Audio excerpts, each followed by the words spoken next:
नमस्कार मित्रांनो, मी ॲडव्होकेट नितीन गळवे. आज आपण लॉ सी-ई-टीच्या एका पुस्तकाचा रिव्ह्यू बघणार आहोत. लॉ प्रवेश परीक्षा सराव प्रश्नसंच असे या पुस्तकाचे नाव आहे. हे पुस्तक मराठी भाषेत आहे. तर या पुस्तकाचा आपण रिव्ह्यू बघणार आहोत. तर गेल्या वर्षी बऱ्याच विद्यार्थ्यांनी डिमांड केली होती की मराठी भाषेमध्ये एक सराव लॉ सी-ई-टीसाठी एक सराव प्रश्नसंच असायला हवा. त्या अनुषंगाने या पुस्तकाची आपण निर्मिती केलेली आहे. तर हे पुस्तक लॉ सी-ई-टीची तयारी करणाऱ्या प्रवेश परीक्षेची तयारी करणाऱ्या सर्व विद्यार्थ्यांसाठी उपयुक्त आहे.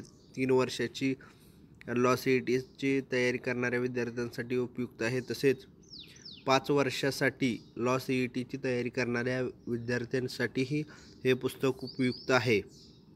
तसंच हे पुस्तक बघा, आत्तापर्यंत मराठी भाषेमधला हा पहिला आणि एकमेव सराव प्रश्नसंच आहे. तर त्या अनुषंगानं या पुस्तकामध्ये काय काय कंटेंट आहे, या पुस्तकाचा परीक्षेसाठी कशा पद्धतीने उपयोग होऊ शकतो, तर हे आपण या रिव्ह्यूच्या माध्यमातून बघणार आहोत. तर बघा, या पुस्तकामध्ये एकूण 18 सराव प्रश्नपत्रिका आहेत. तर बघा, त्यानंतर बघा, या 18 सराव प्रश्नपत्रिका या 3 वर्षीय व 5 वर्षीय लॉ सी-ई-टीच्या सराव प्रश्नपत्रिका आहेत. या सर्व प्रश्नपत्रिका उत्तरासह दिलेल्या आहेत. त्याचबरोबर ह्या ज्या सराव प्रश्नसंच आहे, ह्या सराव प्रश्नपत्रिका आहेत या पुस्तकामधल्या, त्या सर्व सी-ई-टी सेलचा जो पॅटर्न आहे, सिलेबस आहे, सी-ई-टी सेलचा जी ऑनलाईन एक्झाम घेते सी-ई-टी सेल, त्या एक्झामला जशा पद्धतीचा पॅटर्न असतो तशा पद्धतीचा पॅटर्न या सराव प्रश्नसंचमधील सराव प्रश्नपत्रिकेत वापरलेला आहे. बघा, मगाशी सांगितल्याप्रमाणे हा मराठी भाषेतील एकमेव व पहिला सराव प्रश्नसंच आहे. प्रवेश परीक्षेसाठी प्रवेश परीक्षेची परिपूर्ण तयारीसाठी दिशा देणारे हे एक चांगले पुस्तक आहे. त्याचबरोबर बघा, यामध्ये काही सराव प्रश्नपत्रिका आहे, त्याचे नमुना कशा पद्धतीचा आहे आणि ते आपण या ठिकाणी बघणार आहोत. तर बघा, 3 वर्षांसाठी जी लॉ सी-ई-टीची जी एक्झाम असते ती साधारणतः 150 मार्काची असते आणि 5 इयर्ससाठी जी लॉ सी-ई-टी असते त्यांच्यासाठी सुद्धा 150 मार्काची असते. तर बघा, या पुस्तकामध्ये आपण कसं केलेलं आहे, हे यामध्ये संयुक्त प्रश्नपत्रिका काढलेल्या आहेत. याचा अर्थ की 150 क्वेश्चन हे 3 इयर्ससाठी आहेत आणि एक्स्ट्रा म्हणजे थोडक्यात 4 विषय आहेत. 3 इयर लॉ सी-ई-टीसाठी 4 विषय आहेत. त्यामध्ये लॉजिकल रिझनिंग असेल, त्यामध्ये लीगल रिझनिंग आणि लीगल ॲप्टिट्यूड असेल, त्यानंतर करंट अफेअर्स आणि सामान्य ज्ञान असेल, त्याचबरोबर इंग्लिश. हे 4 विषय 3 इयर लॉ सी-ई-टीसाठी आहेत. तर 5 इयर लॉ सी-ई-टीसाठी कोणकोणते विषय आहेत? लॉजिकल रिझनिंग आहे, legal reasoning and legal aptitude आहे, त्याचबरोबर इंग्लिश आहे, त्याचबरोबर सामान्य ज्ञान व चालू घडामोडी आहे आणि गणित आहे. यामध्ये 5 इयरच्या विद्यार्थ्यांसाठी गणित हा एक्स्ट्रा आहे. तर हे पुस्तक बनवताना बघा, ज्यामध्ये 150 मार्कची जी 3 इयर्ससाठी जे आहे, जशा पद्धतीनं logical reasoning, legal reasoning, English आणि सामान्य ज्ञान, अशा पद्धतीनं 150 मार्काची क्वेश्चन पेपर बनवलेले आहे 3 इयर्ससाठी. आणि बघा, याला जोडूनच जे 10 मार्क जे आहेत, तर ते गणितासाठी हे आपण एक्स्ट्रा दिलेले आहेत, जेणेकरून 5 इयरचे विद्यार्थीसुद्धा ते सोडवू शकतील. म्हणजे दोन्ही ही जी प्रश्नपत्रिका ही संयुक्त आहे. अगदी त्यामधील बघा, 5 इयरचे विद्यार्थी इंग्लिशचा 10 मार्काचं हे जर समजा टाईम टू टाईम लावून जर त्यांना प्रश्नपत्रिका सोडवायची असेल तर ते सोडवू शकतात. त्यामध्ये 10 मार्काचं इंग्लिश सोडून बाकी गणितापर्यंत ते कंटिन्यू करू शकतात. किंवा 120 मिनटाचा जो पिरियड असतो, टाईम पिरियड असतो पेपर ऑनलाईन पेपर देताना, त्यामध्ये 130 मिनटाचा कालावधी करून 160 मार्काचं पेपरसुद्धा 5 इयर लॉ CETची तयारी करणारे विद्यार्थी देऊ शकतात. म्हणजे अशा पद्धतीने आहे. म्हणजे सर्व यामध्ये अंतर्भूत आहे, सर्व यामध्ये कवर केलेलं आहे आणि यामध्ये वेगवेगळ्या पद्धतीचे क्वेश्चन्स आहेत. तर ते कशा पद्धतीने आपण काय काय त्यामध्ये टाकलेलं आहे तर ते बघूया. मागील वर्षामध्ये काय पडलेलं तर हेही आपण या अनुषंगानं बघूया. बघा, सराव प्रश्नपत्रिकेतील घटक मगाशी आपण बोलल्याप्रमाणे सामान्य ज्ञान व चालू घडामोडी आहे, लॉजिकल रिझनिंग आहे, लिगल रिझनिंग आणि लिगल ॲप्टिट्यूड आहे, इंग्लिश आहे, गणित आहे, हे घटक आहेत. बघा त्यानंतर बघा, या सामान्य ज्ञान व चालू घडामोडी या जे हे घटक आहेत लॉ CETसाठी, या घटकामधील काय काय कोणकोणत्या मुद्द्यावर प्रश्न येऊ शकतात, कोणकोणत्या विषयावर प्रश्न येऊ शकतात, तर ते आपण या व्हिडिओच्या माध्यमातून बघणार आहोत. या सराव प्रश्नपत्रिकेमध्ये कोणकोणते प्रश्न टाकलेले आहेत आणि परीक्षेमध्ये कोणकोणते पडतात हे आपल्याला बघायचं आहे. तर या पुस्तकामध्ये इतिहासाच्या अनुषंगानं प्रश्न आहेत, भूगोलाचे काय प्रश्न आहेत, इकॉनॉमिक्स अर्थशास्त्राचे काय प्रश्न आहेत, या चालू घडामोडी आणि सामान्य ज्ञान या टॉपिकमध्ये जो 3 इयर्ससाठी आणि 5 इयर्ससाठी सुद्धा आहे. साधारणतः 40 मार्काला आहे आणि 30 मार्काला आहे. असं म्हणजे 3 इयर 5 इयरसाठी वेगवेगळ्या पद्धतीचं डिस्ट्रीब्युशन आहे. बघा त्यानंतर आंतरराष्ट्रीय संघटनेशी संबंधित WHO असेल, ILO असेल, म्हणजे अशा ज्या सार्क असेल, अशा ज्या आंतरराष्ट्रीय संघटना आहेत, या संघटनेशी संबंधित हे जे क्वेश्चन्स आहेत तर या सराव प्रश्नसंचमध्ये अंतर्भूत आहेत. त्याचबरोबर पुस्तक व लेखक या पद्धतीचे प्रश्न आपण गेल्या वर्षीच्या विद्यार्थ्यांना विचारले किंवा गेल्या वर्षीच्या प्रश्नपत्रिकेमध्ये बघितलं तर अशा पद्धतीचे क्वेश्चन परीक्षेमध्ये विचारले गेले होते. तर त्या अनुषंगानं आपण हेही बघितलेलं आहे, हेही या पुस्तकामध्ये या सराव प्रश्नसंचमध्ये कवर केलेलं आहे, पुस्तक व लेखक. आणि यामध्ये महत्त्वाचा घटक की गेल्या वर्षी प्रत्येक जे साधारणतः 3 इयर्सचे जवळजवळ एका दिवशी 3-3दा पेपर होत होते, म्हणजे 3 बॅच होत्या, असे 3 दिवस बॅच चालल्या. साधारणतः एका वर्षी 9 पेपर झाले 3 इयरचे आणि 5 इयरचे 9. तर ह्या प्रत्येक प्रश्नपत्रिकेचं जर ॲनालिसिस केलं तर फुल फॉर्म हे होते. तर त्या फुल फॉर्मच्या अनुषंगानंसुद्धा या सराव प्रश्नसंचमध्ये प्रश्न आहेत. त्याचबरोबर आता आपण चालू घडामोडीच्या अनुषंगानं काय काय प्रश्न कशा संबंधित प्रश्न कवर केलेले आहेत ते बघणार आहोत.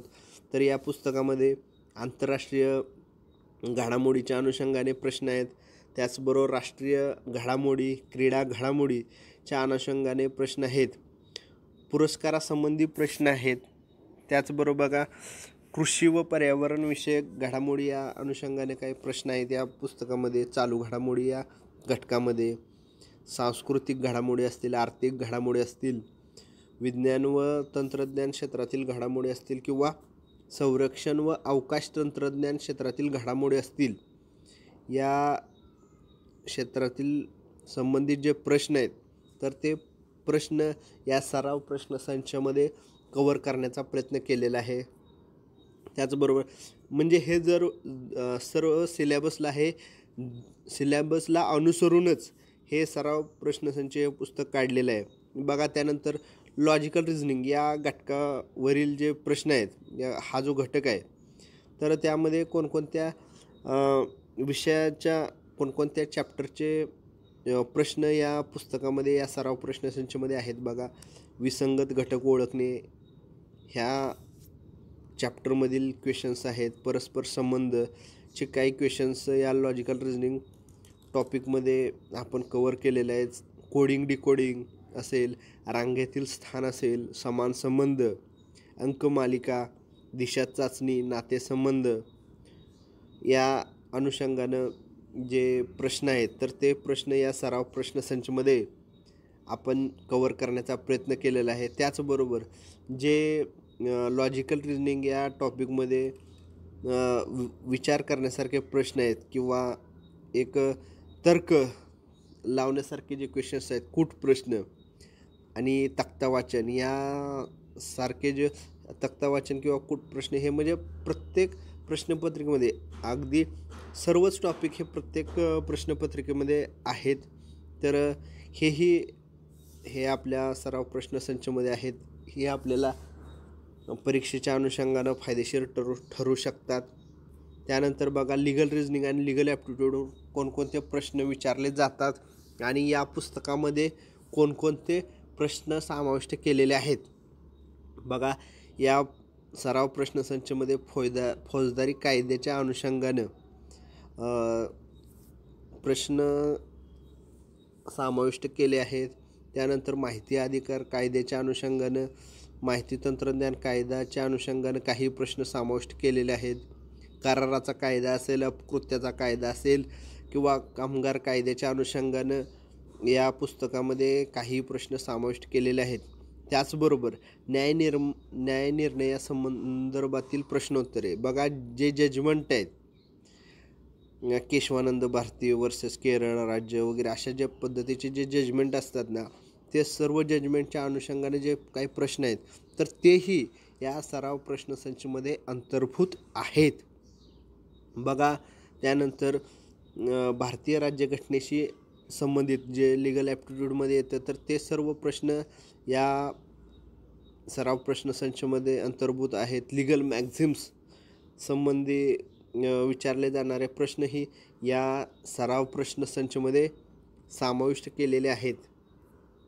त्यानंतर बघा, इंग्लिश या घटकावरील प्रश्न कोणकोणते विचारले जातात आणि कोणकोणते घटक, कोणकोणते इंग्लिश या घटकातील कोणकोणते टॉपिक या सराव प्रश्नसंचमध्ये समाविष्ट आहेत ते आपण बघूया. व्होकॅब्युलरी, मग सिनोनिम असेल, अँटोनिम असेल, वन वर्ड सबस्टिट्यूशन असेल किंवा इडिझम अँड फ्राजेस असेल, हे सर्व व्होकॅब्युलरी या सराव प्रश्नसंचमध्ये प्रत्येक सराव प्रश्नपत्रिकेमध्ये अंतर्भूत आहे.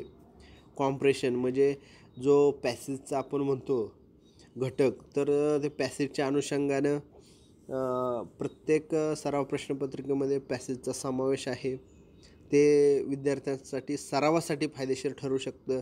क्लोज टेस्टचे सुद्धा या पुस्तकामध्ये समाविष्ट आहे. तेही सरावाच्या दृष्टीनं उपयुक्त ठरू शकतं. त्याचबरोबर गणित या घटकावरील प्रश्न कोणकोणत्या टॉपिकमधील परीक्षेमध्ये विचारू शकतात किंवा या सराव प्रश्नसंचमध्ये कोणकोणते जे चॅप्टर आहेत ते समाविष्ट आहेत बघूया. वेळ, वेग, अंतर, काळ, काम, वेग, सरासरी, नफा व तोटा या जे चॅप्टर आहेत तर या चॅप्टरमधील प्रश्न या सराव प्रश्नसंचमध्ये समाविष्ट केले आहेत. गणित हा घटक फक्त 5 इयर लॉ CETची तयारी करणाऱ्या विद्यार्थ्यांसाठी विचारू शकतात.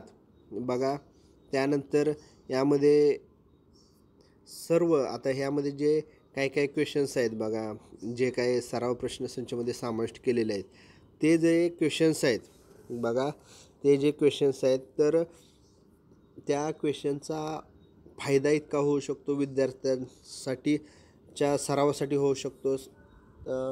सरावानेच थोडक्यात विषयाची काठिण्य पातळी समजते.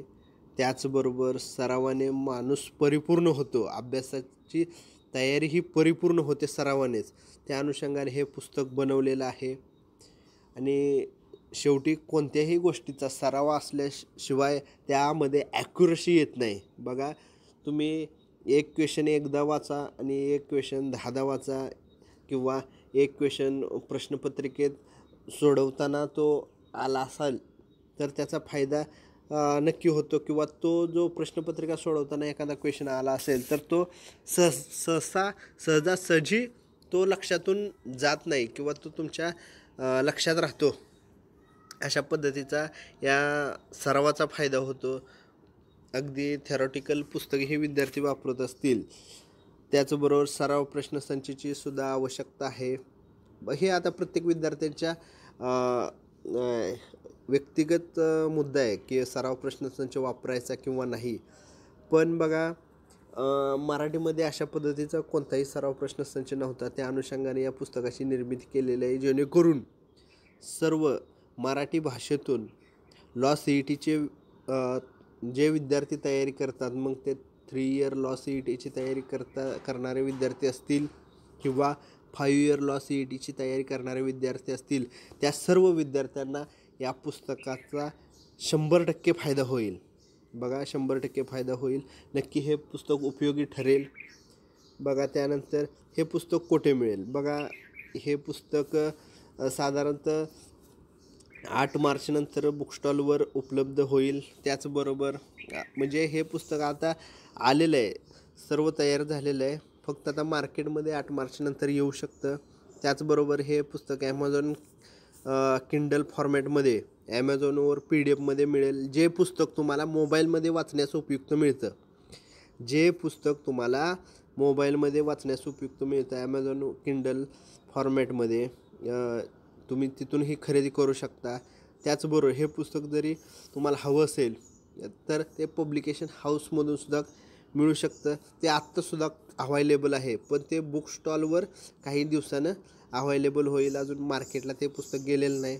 काही ठराविक दिवसाच्या ह्याच्यानंतर साधारणतः 8 मार्चनंतर ते सर्वीकडे अव्हायलेबल होईल. आणि हे पुस्तक जर समजा आपल्याला हवं असेल तर ते तुम्हाला पब्लिकेशन हाऊसमधून सुद्धा मिळू शकेल. पब्लिकेशन हाऊसचा खाली कॉन्टॅक्ट नंबर दिलेला आहे. समजा त्या नंबरवर कॉन्टॅक्ट केला तर ते पुस्तक तुम्हाला घरपोच आणि डिस्काउंटमध्ये मिळून जाईल. बघा, हे पुस्तक जर आपल्याला हवं असेल तर या पुस्तकाचं बुकिंग करू शकता आणि आपण ऑर्डर करू शकता आणि पुस्तक मागवू शकता. हा व्हिडिओ बघितल्याबद्दल सर्व विद्यार्थ्यांचे आभार. तसेच लॉ CETबद्दल काही माहिती हवी असल्यास किंवा काही अडचण निर्माण झाल्यास खालील नंबरवर संपर्क करा किंवा व्हॉट्सॲपला मेसेज करा. बघा, हा व्हिडिओ बघितल्याबद्दल पुन्हा एकदा सर्व विद्यार्थ्यांचे आभार. Thank you very much.